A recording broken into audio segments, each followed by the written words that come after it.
Chapter 6 Feminist Movements in the Americas. I will now be discussing Section 1 on women's movements in Canada. Prior to 1945, women generally lacked inequality in Canada. Women lacked voting rights, equal employment opportunities, and control over their body and property after marriage. An 1892 law showed this through criminalization of birth control and abortion, along with organizing movements for women's rights. Despite this, the National Council of Women in Canada organized for better conditions in 1893 and onwards.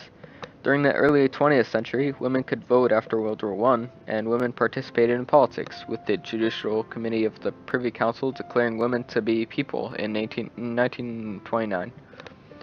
The Canadian Federation of Business and Professional Women's Clubs was established in 1930 and campaigned for better training for work among women. During the period between 1945 and 1960, women could still be considered relatively powerless, according to historian Alvin Finkel and Margaret Conrad, as there were few women in the House of Congress. Due to post-war suburbanization, women felt disconnected with the outside world in Canada and turned to tranquilizers and alcohol. After 1960, women gained equality to a larger extent as feminist movements caused more awareness for women's rights. The women's movement was such an example in which a 1966 group known as the Committee for the Equality of Women protested in a march. The Royal Commission on the Status of Women recommended reforms to education, employment, and abortion laws. The National Action Committee on the Status of Women was established in 1972 as a response to these movements, and it lobbied the government with similar goals to the Royal Commission. Eventually, the Canadian Constitution Act incorporated a Charter of Rights and Freedoms in 1981, guaranteeing the equality of women and reproductive rights. Unfortunately, this charter failed in that it gave provinces opt-out rights. By 1971, the term glass ceiling was used to describe the invisible barrier causing women to earn 59.7% of men. Divorce and reproductive rights, however, were given to a moderate extent, as in 1969, divorce was made easier, and in 1988, the Supreme Court overthrew previous legislation and made abortions easier to get. The second section question for Chapter 6 is how and with what success have Latin American women attempted to achieve equality? The first country I will focus on is Argentina. In 1947, Juan Perón gave women voting rights. The number of women who attended university doubled within a decade.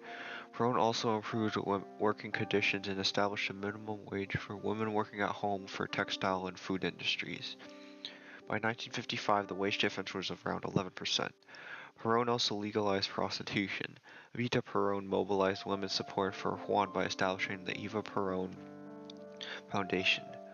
The Argentine Congress also contained the largest number of female representatives in the Americas in 1951.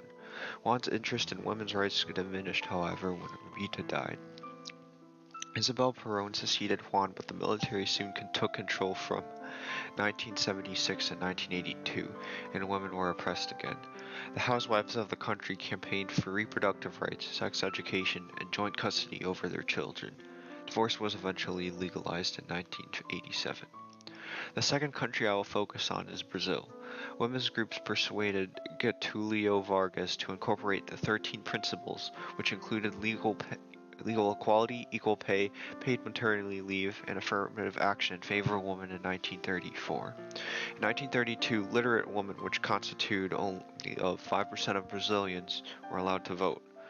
In 1938, Vargas became a dictator and didn't need the women vote, so his policies changed.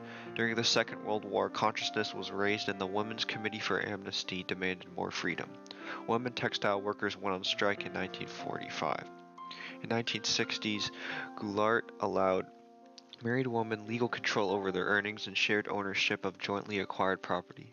Women also protested in the marches of the Family with God, which contributed to the overthrow of Goulart. In 1977, the military dictatorship allowed divorce. Silva enforced affirmative action and protected women against domestic violence in 1985. The third country I'll focus on is Chile. Feminists demanded minimum wage, equal pay, a 48-hour work week, no night work, prenatal health care, paid maternity leave, and subsidized on-site child care. Women also underwent when illegal abortions in 1936. In 1949, women received the right to vote and women's care centers were established to provide education, training, and career services.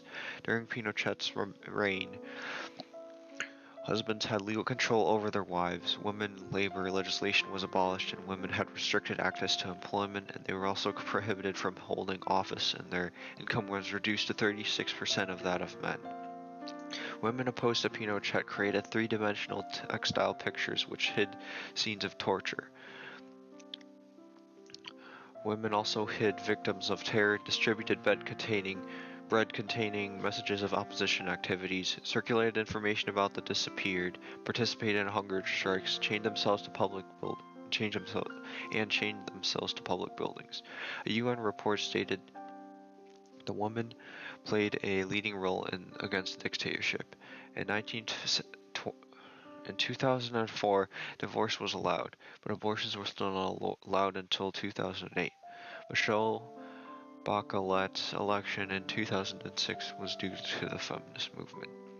The fourth country I will focus on is Cuba. The Cuban Women's Federation monitored women's progress and started a child care system, vocational education, healthcare programs, and schools that taught maids and prostitutes. In 2000, the FMC had over 3 million members. In 1974, women were given 6 weeks of paid maternity leave and 1 year of job security. In 1975, discrimination against women was outlawed and women had access to education, employment, and divorce was also made easier. In 1988, a survey found that men did only 4.52 hours per week of household labor, while women did 22.28 hours per week of household labor, which is still an improvement. In 1990, when Soviet subsidies ceased, prostitution, gender discrimination, and racial exploitation re-emerged in Cuba. The fifth country I'll focus on is Mexico. Women played an important part in the Mexican Revolution and they fought in Zapata's peasant armies. In 1916, women gained easier divorce, alimony rights, equal custody rights, control over property and money, childbirth benefits, and child care provisions. The United Front for Women's Rights incorporated 800 women's groups and demanded the right to vote, hold office, legal equality, and centers for vocational and cultural education for women.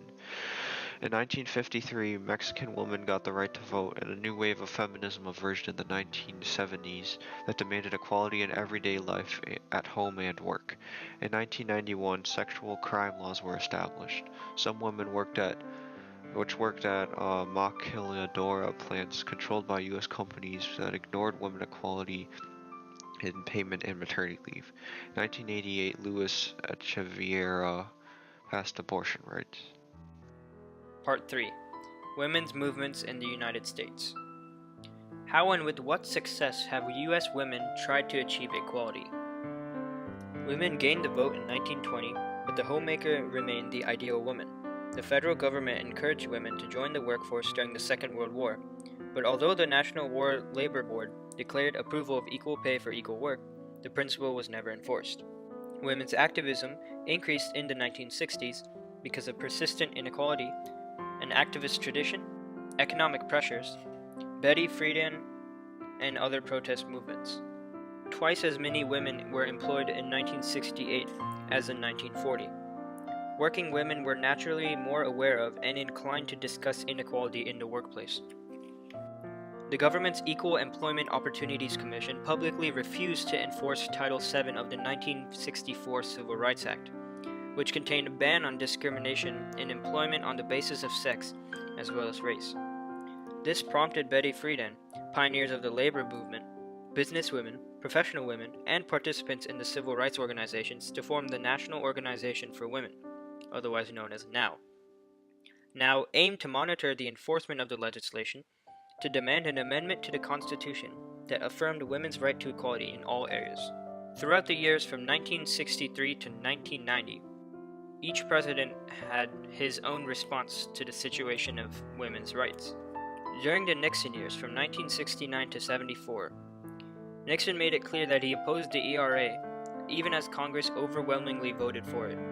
He He also opposed abortion and vetoed the 1971 Child Development Act, a bill passed by the Democrat-controlled Congress for a national system of child care centers for poor working mothers. Despite his social conservatism, Nixon had to recognize that gender inequality had become an important political issue. He was concerned when an anxious advisor pointed out that only 3.5% of his appointees were women. During the 4 years from 1974 to 1977, women's lives had changed dramatically from the early 1960s. Over 2/3 of female college students agree that the idea that the woman's place is in the home is nonsense. Most women now expected to work for most of their lives, especially with young families. More women entered traditionally masculine occupations such as medicine and law, although they only received 73% of the salaries paid to professional men. During the Carter years from 1977 to 81, President Jimmy Carter was sensitive to women's rights.